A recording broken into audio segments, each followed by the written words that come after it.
News Now. It is the kind of weekend where an ice-cold beverage is probably the thing you want. A local businessman launching his own craft beer company, and he's targeting Hispanic customers. He's at the Sentinel today to tell us more about this new beer. Caitlin. Yeah, so actually you took the words out of my mouth, Andre. I was thinking whether a nice weekend means maybe a nice cold brewski. And I actually have Kyle Arnold, who's our restaurant and retail reporter in house. And Kyle, you know, craft beer is a trend, but it seems that we have one local brewer taking it to sort of the next step. And let's talk about Boricua craft beer and Taino beer, which is like sort of its lighter sister beer. So talk to me about those two products. Yeah, exactly. It was a beer that was launched here a couple months ago by a local company at Altamont Springs. Danny Ramos is running it. It's being produced up in Cape Canaveral at Florida Beer Company. And it is a beer that is, you know, hoping the Boricua name means Puerto Rican. There's a huge population of Puerto Ricans here, hoping that he can, you know, create a connection between those people to get his name out.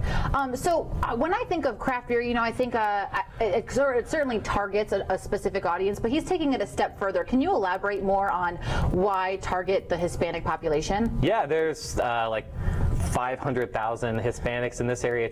About half of those are Puerto Ricans, and a lot of Puerto Ricans and a lot of Hispanics are in that millennial age group, just like the rest of the country. And those people are kind of disregarding the beers their parents grew up with, and they want local beers. They want things that cater a little bit more to their taste, a little bit higher quality, and they're willing to pay for it. Sure. And so, where locally can we find this? There's a couple Publix around town in some of the bigger Hispanic pockets of town. Sedano's, Bravo's. There's a bunch of 7-Elevens. You can find them almost at all the ABC wine and spirits. They have a pretty big craft beer selection. Excellent. And so I know this isn't the only brewery or brewer looking to target this market. Who else is popping up, nationally? Yeah, there's some companies out of like Southern California, like Ohana Brewing. There's some other ones. What's really interesting about Boricua is I really haven't found many others that target Hispanics specifically. And you already see that done in the mass beer market with Corona. Exactly. Dos Equis things. Mexico's a pretty big beer market. But in terms of Americans, they've really kept it general so far, either localities like Orlando Brewing or Fat Tire, just a generic term out of Colorado. Excellent. And I just want to know, what has the reception been? If it's only been launched for a few months, what's the kind of feedback you're getting on this? It's doing pretty well in some restaurants around town, especially some like Puerto Rican restaurants that they really only offer, some of the big international beers, Heineken and things like that. They bring in a local beer. It says craft brew.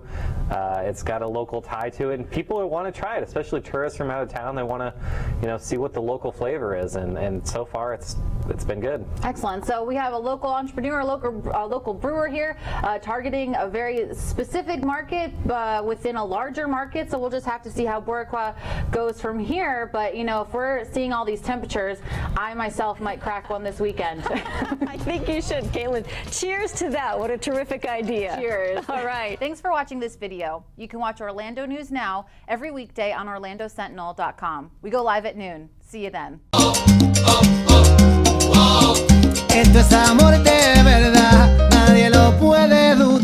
Step up to craft beer. Taino Light Lager has a crisp, refreshing Caribbean-style flavor. Boricua Craft Ale, full-bodied flavor for the true beer drinker. Stop drinking beer water. Taino Craft Light Lager and Boricua Strong Craft Ale. Feel the rhythm and come up to craft beer.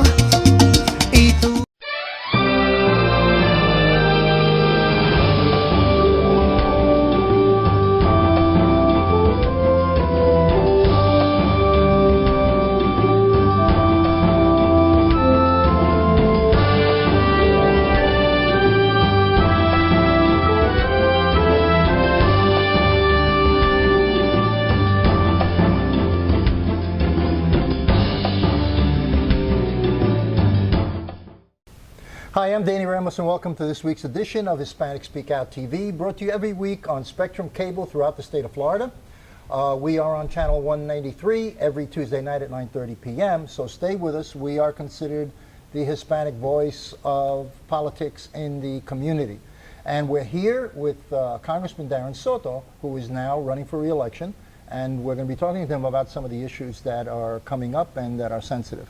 How are you, Darren? How are you, Congressman? Doing great, Danny. Yeah, Thanks for I having me know, back I on the know. show. Yeah, we know each other quite a while, you know, 12 years of elected office and 12 years of great interviews. You're giving away our age. All right, so let's start off. How do you feel about, tell us a little bit about the immigration that's going on the border right now. What is the Democratic policy regarding the caravan that they're calling the caravan on the Mexican border right now? You know, what is your view of all of that and how it fits into our society? You know, this caravan was meant to focus in on the plight of many people living in Central America. You know, there's major drug wars down there, there's political corruption, and a lot of people are fleeing there for political refugee status. These are laws that are on the books here in the United States, yet we've seen President Trump talk about it as an invasion and totally gloss over the fact that we do allow people as political refugees into the country because we believe in justice and freedom and for us to be a haven for folks who are escaping political tyranny. And so, you know, you see a big difference between my view, the view supported by the law, and the messaging coming out of the White House. Yeah. Let's look at the Republican side. The Republican side will say, well, what happens if there's 300,000 people at the border? Do we let them in because they're all political refugees? And also, what about the people who cannot cross the border because they live across an ocean and they're waiting online for 5 years to come in? So first, with regard to 300,000 people, we have a system, and even if all those people tried to get in, many of them would be rebuffed just by the reality of it. But the Customs and Border Patrol, as well as our immigration judges, are there to handle these things as they come in. So I don't think we'd have 300,000 people, and even if there was, I don't think 300,000 people would get across the border. Yeah, I was exaggerating, 300,000. And then, you know, as far as people waiting, there's two different types of immigration policies going on there. First, there is merit-based and family reunification going on. Those are different programs that people are waiting on. But anybody, whether they're overseas or whether they're at the southern border, by political refugee status, are allowed to pursue that. We've had many people from Northern Africa, from the Middle East, who have left, including Christians who are a very small minority in the Middle East, who've come to the United States. So while there may be geographic barriers that we can't help, the law would still apply the same, regardless of whether they're an ocean away or a border away. Let's talk about a little bit about the merit system. Do you believe in a merit system, or do you believe in a lottery system, giving everybody an equal opportunity, or those people who are qualified and who can find work readily in the United States because they have a trade or they have a capacity to be filled? Some people don't like the merit system, some people do. So first, I believe we should have all three, and the law already has all three, reflecting the fact that we need various ways for people to get in. You know, we have highly skilled visas that allow people to come in and work. We have investor visas, and those should stay because we want highly skilled people coming in. But I will tell you, when we think about it, if the engineer comes in, the highly skilled engineer, he's going to want to be reunited with his family. She's going to want to be reunited, which is why we have the family reunification policy. In fact, Trump's own family benefited from it. His mother and father-in-law came in through that. So it is equally appropriate and part of our American values to reunite the families. And it's been called other things like chain migration, but that's disgraceful. This is about keeping families together, because just because you get the brilliant engineer, they're going to want to have grandma there. They're going to want to have abuelo there. And then the lottery is making sure that those from countries that have not had the economic ability to apply for visas as well, not have the education system to be able to be that highly skilled worker yet, to still have an opportunity. Because historically, we had few people coming from Asia and from Africa until we changed the system around. And that's not right. There are talented people in the making in those countries as well. Yeah, explain what a lot of people are not up to standard on what the definition of chain migration is. Can you please explain to the audience what is exactly chain migration, how it affects us as Hispanics? So first, I would instruct you never to use that term. It's offensive to African Americans who came here through situations like this. But family reunification, the policy is that we want to keep families together. We believe in family building in this nation, that the family unit can help bring up children, that can help the breadwinner stay focused and the stay-at-home parent stay focused. The family unit is one of the foundations of the United States. So why would we allow the breadwinner to come in, the highly skilled worker, and then never allow that family to come in? It's just not realistic. So that's why we've had both. It may discourage the breadwinner, the highly skilled worker, to come in if they can't bring their family. Because Canada's going to allow their family in. Mexico's going to allow their family in. Great Britain, other areas are going to. Yet we're going to operate under this fiction that the highly skilled, talented most talented people who come to our nation are going to still come and leave their whole family behind, because it's only based upon merit and not based upon families. But that as would well. also bring in the families of people who are unskilled. So those people, and on the Republican side, the concern is that these people become a burden to the economic system of the United States, because they do need economic support when they come. The other part is that once they go into the court, let's say they cross the border and they see a judge, the backlog is years long, so they won't go before a judge for many, many years. So and in the meantime, how do they support themselves? So first, refugees, folks who are residents but not citizens, can actually be penalized for using, trying to use benefits. That could block their citizenship. They can go to school, though. But they can go to school, and we want them to. But, No. but when we're talking about a burden, I assume you mean things like food stamps or the system, welfare, different things that have to things do that with I the think system. are important, Yeah. but things that I think my colleagues across the aisle are attacking for. But I think the key is, if we want to attract the best and the brightest entrepreneurs from across the world, we necessarily have to think about their families too. And I think the other issue is that, if we want to have a debate about folks coming across the border who are political refugees, let's have a debate about whether we reform the political refugee system. I support it because we stand for justice in this country. Some of the best immigrants came here, like in World War II, where we had the Jewish community. Many of them were blocked from coming in, and they are some of the most talented entrepreneurs we have. In Cuba, for 50 years, we've had folks under wet foot, dry foot. That's a policy that I supported, because these were folks fleeing tyranny. So what's the difference between them and folks who are now facing drug dealers and corrupt governments in Central America? We stood for this, and we still stand for this in this country. But I think there can be reasonable safeguards on entitlements and things like that. But having the best and the brightest necessarily means having their families as well. And I think to divide that would be short-sighted and not acknowledging the reality that people want to be with their families. Okay. We're going to take a little break right now, and we'll be back in a minute.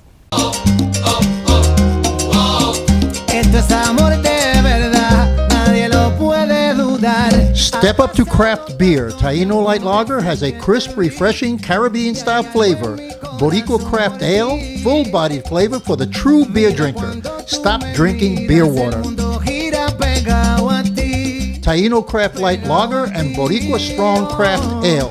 Feel the rhythm and come up to craft beer. Hi, this is Danny Ramos, and welcome back to Hispanic Speak Out TV. We are the #1 political show on the I-4 corridor, but we are broadcast statewide in the state of Florida. And we're here with Congressman, I was going to say U.S. Senator, but we'll keep it a Congressman for now. We're here with Congressman Darren Soto. Darren, right now it was announced that Grayson is going to challenge you for the primary. That's right.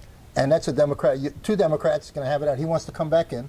How do you feel about that now that you've been the congressman for a while and he's coming back after losing? You know, this is a classic uniter versus divider race, and we have been working hard for the last 2 years, in fact, the last 12 years representing the community. And you're going to continue to see me run my inspiring, positive campaigns that have run the last 7 to 8 elections. This is the second time I'm facing Grayson, so it's a Soto-Grayson matchup part 2. But you know, people are sick of the nasty politics. My focus is going to be on issues people care about, like disaster relief for Florida and Puerto Rico, like helping out our dreamers and protecting our environment. I hear from families every day about higher paying jobs, health care, education. So you're going to continue to hear me talk about the many issues that I've been speaking about on SpeakoutTV for years now. That's what the voters care about. Yeah. What do you think is the major difference of your platform and his, or do you guys have exactly the same platform? He's just coming in to try to upstart you from your seat. Well, in addition to the stylistic issues, you know, I'm able to get things done in both a bipartisan way, and I'm able to lead the charge and have credibility in Congress. We've been supported by the Congressional Progressive Caucus, as well as we have a lot of support among our Hispanic community, women, our African American community. One of the other key issues is that with disaster relief for Puerto Rico. You know, I crossed the aisle to support disaster relief for Florida and Puerto Rico, yet I'm getting attacked by him for not standing with Nancy Pelosi on a Dreamers issue. The reality is, I met with Dreamers. I told them we have to support our state, we have to support Puerto Rico, and they understood. So that's going to be another big key in the race, is that when it came time to support Florida and Puerto Rico, I'm getting attacked for it, but I would take that vote 100 times over. Okay. What about medical care for the elderly? You know, what's your position on that? Let me take it one step further. Do you believe in universal medical care for everybody? Yes, I believe that health care is a right. And I'm on the Medicare for All bill because I believe there should be a public option. That if people can go on the exchange, they could be on Medicare, or they could have a public option through Medicare. And if we're talking about younger, they would maybe pay for it depending on their situation economically and otherwise. But I do believe that healthcare is an absolute right, and we just need a system that works for people. And right now, there's still well-needed reforms. Some of the plans on the ACA are too expensive for some people. Some are not. And then, of course, everybody who wants to should still be able to keep their private plans if they so want to. Yeah, well, that was promised by the Obama administration. It kind of faltered. Why did that system falter? It was meant to give medical services to everybody. What caused it to fall? So there's a lot of sabotage going on, but let's talk about the positive. Florida has the biggest federal exchange in the nation, bigger than larger states such as Texas and California. We have nearly 2 million people. It reduced the uninsured rate by over a third here in Florida, because there's a lot of people in Florida who don't have access to employer health plans, which is the foundation that most people get health care. But it was sabotaged by Rick Scott by not expanding Medicaid. So that's nearly 1 million people more who would have had health insurance if he expanded Medicaid like he said he would before he said he wasn't going to. In addition, we saw Trump get rid of the cost sharing. That was helping folks who were really middle class, because folks who are sort of economically disadvantaged, they get help through the subsidies, but for cost sharing to help, Trump would have had to keep this in his budget, and he specifically took it out. They took it out in the last budget, so that has caused a lot of people's rates who make $50,000, $60,000, $70,000 to skyrocket, because they're not getting the extra support that folks who make a little less money than that. So we see people sabotaging the system so it cannot work as it's designed. But even that, we had nearly the same amount of people, 1.8 million people, about signing up in Florida. So there's been a lot of good, but the costs are still too high, which is why I think we need to get cost sharing back. We need to get more competition among healthcare providers participating in the market, and that has to do with some of the subsidies there. And then we have to have a public option, which I've been a supporter of. All right, we just ran out of time. Thank you so much, and I know you're going to be back. Danny, okay? You can count on it. Good luck on the campaign. Thank you. We'll be back in a moment. I am for the child who's had 7 addresses in a single year, because she's in foster care, because her father abused her, and her mother couldn't believe her. She is the child I am for. I am a volunteer child advocate. I am you. Florida residents call toll-free 866-341-1425. Esto es amor de verdad, nadie lo puede dudar. Step up to craft beer. Taino Light Lager has a crisp, refreshing Caribbean-style flavor. Boricua Craft Ale, full-bodied flavor for the true beer drinker. Stop drinking beer water. Taino Craft Light Lager and Boricua Strong Craft Ale. Feel the rhythm and come up to craft beer. Hi, welcome back to SpeakoutTV. My name is Jacqueline Centeno, and I'm your host. And we are going to have a really good topic this evening, because we're working on the problems that we have with gun violence, and it's important that we speak about those issues. With me today as a guest, we have Poonam Desormes, who's from Moms Demand Action. And welcome to our show. Thank you for coming. Thank you for having me. Thanks. Well, tell us a little bit. I want you to, we know that gun violence is at the forefront of all the news channels nowadays. And your organization, can you tell me what is it that you do? You know, what is your focus and your mission? Yeah, well, Moms Demand Action was started by Shannon Watts right after Sandy Hook.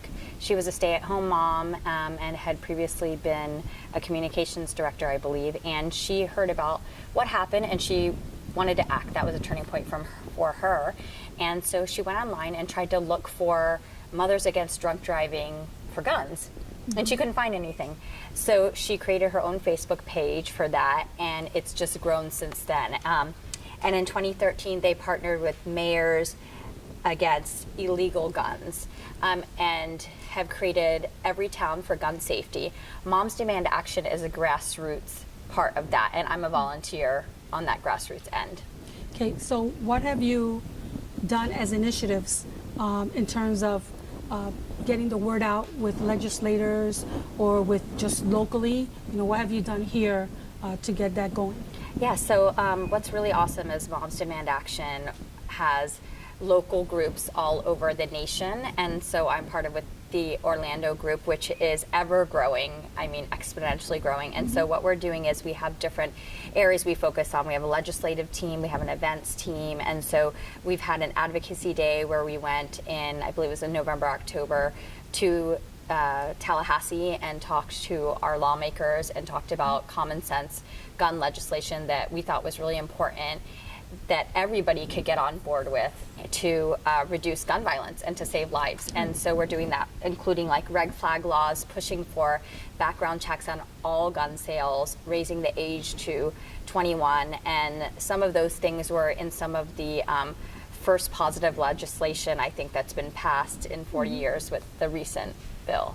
Okay, so that's after the Parkland incident? Yes, that's true. But before that, if you go to Moms Demand Action, you can actually look up their list of victories. And there's a lot of mainly bills that maybe are concerning and may increase gun violence that we were able to help stop. So really just by getting the word out to not just moms, but everybody that's interested in doing something and letting them know to contact their lawmakers and to vote.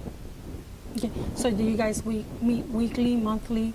You know, what is it that you do when you rally, or when you meet? You know, what are some of the things that the community can get involved in? You know, how can you spread the message, you know, against gun violence in our community, especially in our schools, and we're seeing so many incidents with school shootings. You know, how can you get the community and the schools and the system, the educational system, involved? Yeah, well, that's what I've liked. As I was reading about things, being a mom myself, being a minority, and I also am a speech language pathologist at a school for autism, and that, you know, really scares me to think about our vulnerable kids there. So what you can do, number one, you can vote. You can text ACT, ACT, to 64433 and get involved with Moms Demand Action and see what it's all about. And it might be as simple as getting a text that says this bill is going through or there's something going on with legislation. You can contact your lawmakers and it will make it really easy for you. We do have monthly membership meetings. Currently they're being held at the Rep Theater, usually the last week of the month. And when you come there, you could find out about what initiatives, actions you can take. You can be part of a group and volunteer to throw events, to go to Tallahassee, to write letters, to also just learn about what could help save the most lives and spread that word through your own social media. So in your group, do you have anyone who's actually gone through an incident with gun violence? We do. We have a lot of survivors in our group, and so we definitely call any gun violence survivors. And being a survivor doesn't mean that you are necessarily the one that was targeted by gun violence. You might be a mom or a relative or a dad, anybody, a family member, a neighbor that was affected or knows somebody that was affected. That makes you a gun violence survivor. And so there's a special section of Moms Demand Action that really focuses on those survivors and providing care for them and helping to help them find resources. Another really great initiative is called Be Smart, and Be Smart is our initiative about teaching adults how to make sure their kids and we are all safe. Like when you go to somebody's house, asking them if they have guns, if they're properly stored. So those are some of the things. Okay, so the initiative for Be Safe, because I've heard about that and it's great, and you're going to get a lot of pushback from that, because if you go to a house, there's your best friend, for instance, and you're going to say, well, my son just wants to stay here, and you're going to have a sleepover. Well, do you have a gun in your house? That might be shocking to a parent. Well, you're my best friend. Why are you asking me that? And if they say, well, yes, we do, and you don't feel comfortable enough, and you say, well, I'm sorry, but you can't stay because it's not secure, it's not, where is it? And they're not willing to answer. I think that's severely important. I don't think that people think about that when you have families and you're close friends and you're going to have your child go visit. You don't necessarily. That's not a question that you routinely would do. So how do you teach? How do you go about teaching? The moms or getting the word that those are important facts that you need to ask. Because it's about safety. It's about safety. And now. It's not an option. It's not when well, you're younger. When I was growing up, and you say there was no danger, or if there was, it wasn't out in the light. But now it is. So how do you work around that with your group to inform parents? Do you send newsletters out? Do you put it on Facebook?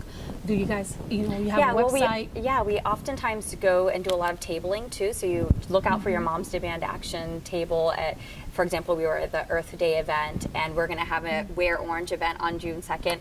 And with that, what I do, the real truth is I just talk to that person and say, hey, I'm not against anybody owning a gun. I just want everybody to be safe. And so we have a lot of gun owners in our organization as well. And so we say, this is talking about, is it secured? Does your child know where it is? And are you aware of my child being there and that it's safe for them to be there and safe for whoever's in your home? So now that you mentioned the June 2nd event, because I know it's going to be at a park, why orange? Why orange? Okay, that's a great question. So it started out with Hadia Pendleton. She is a 15-year-old girl that was actually had performed at Obama's second inauguration parade, a talented young student in Chicago, and a few weeks later she was shot and killed. She was mistaken for somebody else, and I think she was under an awning or something, just on her way home. And her friends got together and they wanted to honor her, and so they started June 2nd, Wear Orange Day. June 2nd is her birthday, and that's why. But also orange has been the color for gun safety and awareness for many, many years, because it's the color that hunters wear to make sure that they're safe and when they're out. So orange has always kind of been associated with gun safety, and that's why we're using that. So Moms Demand Action is helping Hadia Pendleton and her friends and a lot of the initiatives for gun safety by hosting these events. Ours is going to be on June 2nd from 10 a.m. to 12 noon at Gaston Edwards Park in the Ivanhoe Village area. And it's a free, family-friendly event where we're going to actually honor survivors at that event with bounce houses and face painting and some speakers. So is that event is going to be across the nation on that same day? Yeah. So everybody will unite. That's exactly right. So if you want to find out about a Wear Orange event anywhere near you, you can text Orange to 64433, and you can find out about any event that's happening. There's multiple events happening through Florida and all over the nation, and so it will kind of be a day to honor survivors and victims and hear their stories and celebrate the strides that have been made and raise awareness. I follow you guys on Facebook and on media, and I really want to exhort everyone to come out, look at their websites, go on Moms Demand Actions. They have a lot of information. The best thing that our communities can do is keep informed and know what laws are being passed and what you need to vote for, not vote against, and how do you advocate for not only our children's safety, but for our community safety. Thank you. My name is Jackie Centeno for Speak Out TV, and I want to thank Poonam, the Sorms, for coming out from Moms Demand Action, and we'll see you next time. Have a good night.